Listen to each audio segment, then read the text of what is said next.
Hey guys, in this video we will learn how to align elements that are flush against the container of the website, but they have some padding on them, pushing their contents away from the from alignment.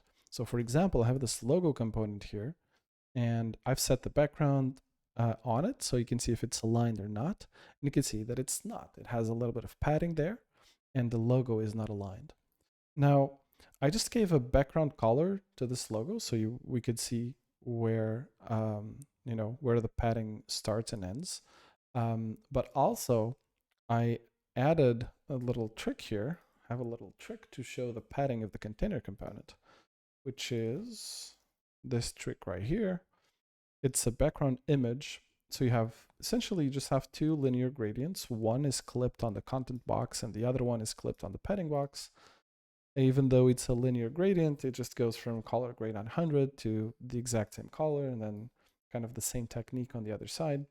And you just see those two colors. Obviously, if I remove that, the website goes to normal, except of course for the background and the logo. All right, so let's keep this turned on so you can actually align this properly. All right, so this is not what we want, right? We want the logo to be aligned to the side of the container. And this is the padding of the container, by the way, if that wasn't obvious. So what do? If we have some padding on that component, we need to undo that padding just on the left side because this component is on the left. If we had a component on the right, like we do here for the X logo, then we would need to undo this for the right padding. And how do we undo that? With a opposite margin. So for example, we have px5. So in this case, we would do minus margin left 5, and this would align our logo. Now let's remove that background to see if it's perfectly aligned. And it is like perfectly aligned, beautiful. But there's a problem. In this particular instance,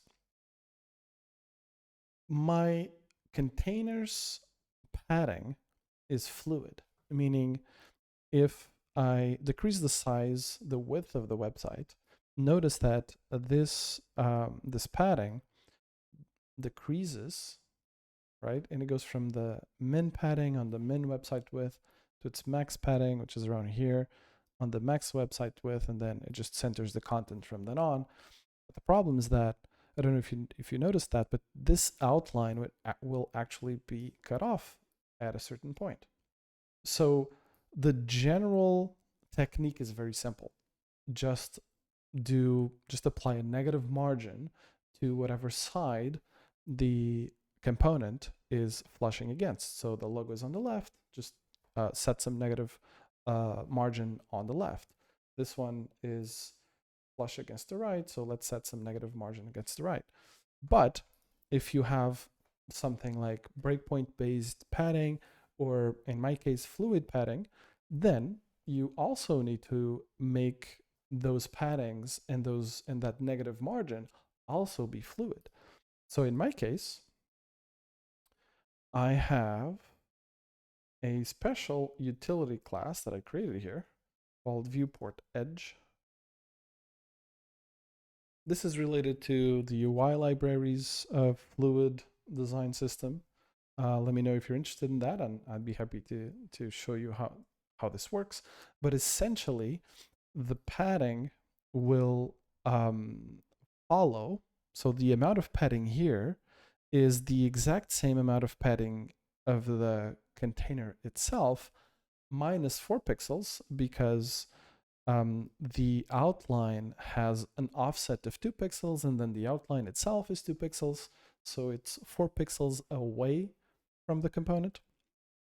So that's why it's the same padding minus 4 pixels. And now notice that if I resize the browser, let me put the outline on, the outline will always show. It will never be clipped, right? So it adapts, and the content of this component is always aligned. And same thing with the X button right there. The X logo is always aligned, and then the padding always shows, and the outline always shows as well.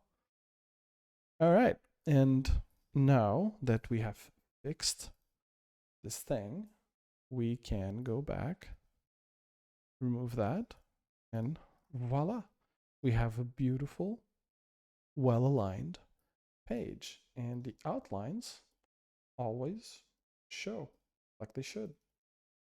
Let's go check this one out. Yeah, it's there. Beautiful. All right, guys. Hope you enjoyed this one. If you did, please leave a like and consider subscribing. See you on the next one. Bye-bye.